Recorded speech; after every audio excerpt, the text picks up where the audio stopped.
الحمد للہ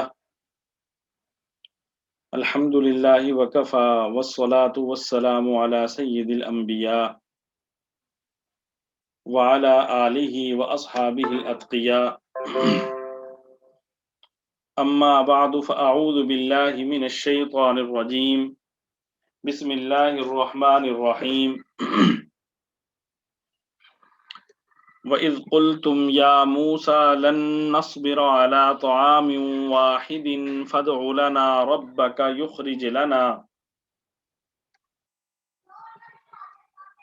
يخرج لنا مما تنبت الأرض من بقلها وقثائها وفومها وعدسها وبصلها قال أتستبدلون الذي هو أدنى بالذي هو خير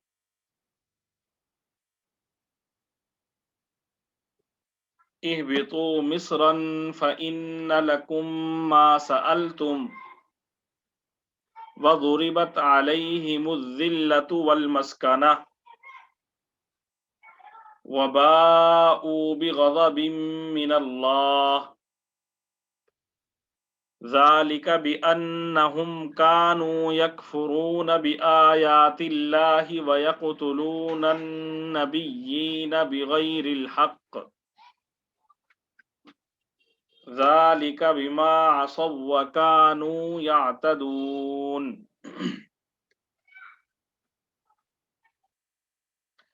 وَإِذْ قُلْتُمْ يَا مُوسَى لَن نَّصْبِرَ عَلَىٰ طَعَامٍ وَاحِدٍ فَادْعُ لَنَا رَبَّكَ يخرج لنا مما تنبت الأرض من بقلها وقثائها وفومها وعدسها وبصلها قال أتستبدلون الذي هو أدنى بالذي هو خير اهبطوا مصرا فإن لكم ما سألتم وضربت عليهم الذلة والمسكنة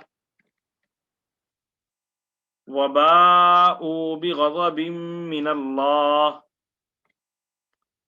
ذلك بأنهم كانوا يكفرون بآيات الله ويقتلون النبيين بغير الحق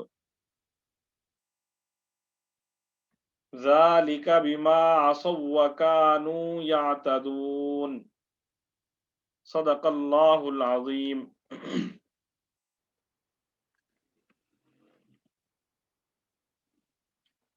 وَإِذْ قُلْتُمْ اور جب تم نے کہا وَإِذْ اور جب قُلْتُمْ تم نے کہا یا موسیٰ اے موسیٰ لن نصبر ہم صبر نہیں کر سکتے لن نصبر ہم صبر نہیں کر سکتے علی طعام واحد ایک ہی کھانے پر وَإِذْ قُلْتُمْ يَا مُوسَى لَن نَّصْبِرَ عَلَىٰ طَعَامٍ وَاحِدٍ اور جب تم نے کہا اے موسیٰ ہم ایک ہی کھانے پر صبر نہیں کر سکتے فَادْعُ لَنَا پس آپ ہمارے لیے دعا کریں فَادْعُ لَنَا لہذا آپ ہمارے لیے دعا کریں ربک اپنے پروردگار سے فَادْعُ لَنَا رَبَّكَ لہذا آپ ہمارے لیے اپنے پروردگار سے دعا کریں یخرج لنا مما تنبت الارض من بقلها وقثائها یخرج لنا وہ نکالے لنا ہمارے لیے مما تنبت الارض مما یہ اصل میں ہے من ما ان چیزوں میں سے کچھ جو مما ان چیزوں میں سے کچھ جو تم بیتو اگاتی ہے، تم بیتو اگاتی ہے، الارض زمین، فادع لنا ربک یخرج لنا مما تنبت الارض، لہذا آپ ہمارے لیے دعا کریں اپنے پروردگار سے، یخرج لنا مما تنبت الارض، کہ وہ ہمارے لیے کچھ وہ چیزیں پیدا کرے جو زمین اگایا کرتی ہے، من بقلہا، من بقلہا، بقل سبزی، ترکاری، بقل سبزی، من بقلہا اس کی ترکاریاں، اس کی سبزیاں، وقثائہا قصا ککڑی، کھیرا یا کھیرے کی طرح ایک ککڑی ہوتی ہے لمبی سی، وقثائہا ککڑی، وفومہا گندم، فوم گندم، اس کی گندم، وعدسہا عدس دالیں، دال،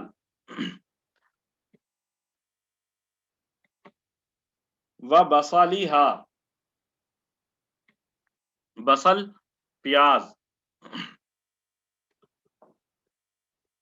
فادع لنا ربک یخرج لنا مما تنبت الارض، لہذا آپ ہمارے لیے اپنے پروردگار سے دعا مانگیے کہ وہ ہمارے لیے کچھ ایسی چیزیں پیدا کریں جو زمین اگایا کرتی ہے، من بقلہا وقثائہا وفومہا وعدسہا وبصلہا،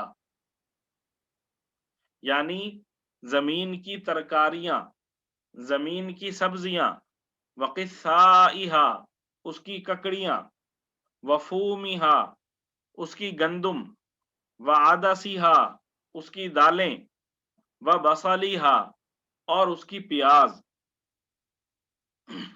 قال حضرت موسیٰ علیہ السلام نے فرمایا، اتستبدلون کیا تم بدلنا چاہتے ہو، اتستبدلون کیا تم بدلنا چاہتے ہو، الذی اس کو جو، ہوا وہ، ادنا گھٹیا ہے، ادنا گھٹیا، اتستبدلون الذی ہوا ادنا کیا تم بدلنا چاہتے ہو اس کو جو گھٹیا ہے، بالذی اس سے جو، ہوا وہ، خیرن بہتر ہے، خیرن بہتر ہے۔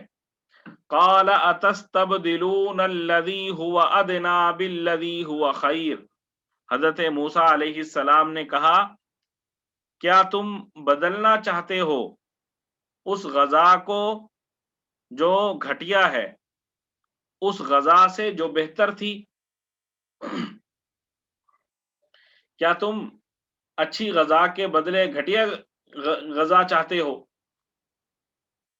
اہبطوا مصرا فإن لکم ما سألتم، اہبطوا تم اترو، اہبطوا تم اترو، مصرن شہر میں، اہبطوا مصرن تم اترو شہر میں، فإن لکم ف تو، ان یقیناً بے شک، لکم تمہارے لیے، فإن لکم تو یقیناً تمہارے لیے، ما سألتم وہ چیز ہے جو، سألتم تم نے مانگی، اہبطوا مصرا فإن لکم ما سألتم، تم ایک شہر میں جا اترو تو وہاں تمہیں وہ چیزیں مل جائیں گی جو تم نے مانگی ہیں، جن کا تم نے سوال کیا ہے۔ وَضُرِبَتْ عَلَيْهِمُ الذِّلَّةُ وَالْمَسْكَنَةُ وَضُرِبَتْ اور مسلط کر دی گئی، وَضُرِبَتْ اور مسلط کر دی گئی، علیہم ان پر، ذلت ذلت، والمسکنت اور مسکنت بے کسی، وضربت علیہم الذلۃ والمسکنہ، اور ان پر ذلت اور مسکنت، ذلت اور بے کسی مسلط کر دی گئی. وباءوا بغضب من اللہ، وباءوا اور وہ لوٹے، وباءوا اور وہ لوٹے، بغضب غضب کے ساتھ، من اللہ اللہ کے، وباءوا بغضب من اللہ اور وہ اللہ کا غضب لے کر لوٹے. ذالک بأنہم کانوا یکفرون بآیات اللہ ویقتلون النبیین بغیر الحق. ذالک یہ، بأنہم اس وجہ سے کہ بے شک وہ، بأنہم اس وجہ سے کہ بے شک وہ، کانوا وہ تھے، یکفرون انکار کرتے، کانوا یکفرون وہ انکار کرتے تھے، کانوا یکفرون وہ انکار کرتے تھے، بآیات اللہ اللہ کی آیات کا، بآیات اللہ اللہ کی آیات کا، ویقتلون اور قتل کرتے تھے، النبیین انبیاء کو، بغیر الحق ناحق. ذالک بأنہم کانوا یکفرون بآیات اللہ ویقتلون النبیین بغیر الحق. یہ سب اس لیے ہوا کہ وہ اللہ کی آیتوں کا انکار کرتے تھے اور پیغمبروں کو ناحق قتل کرتے تھے. ذالک بما عصوا وکانوا یعتدون، ذالک بما یہ اس وجہ سے ہوا، عصوا کہ انہوں نے نافرمانی کی، وکانوا یعتدون اور وہ حد سے تجاوز کرتے تھے، وکانوا یعتدون اور وہ حد سے تجاوز کرتے تھے. عصوا کا معنی نافرمانی، یعتدون کا معنی حد سے تجاوز کرنا. ذالک بما عصوا وکانوا یعتدون یہ سب اس لیے ہوا کہ انہوں نے نافرمانی کی اور وہ بے حد زیادتیاں کرتے تھے.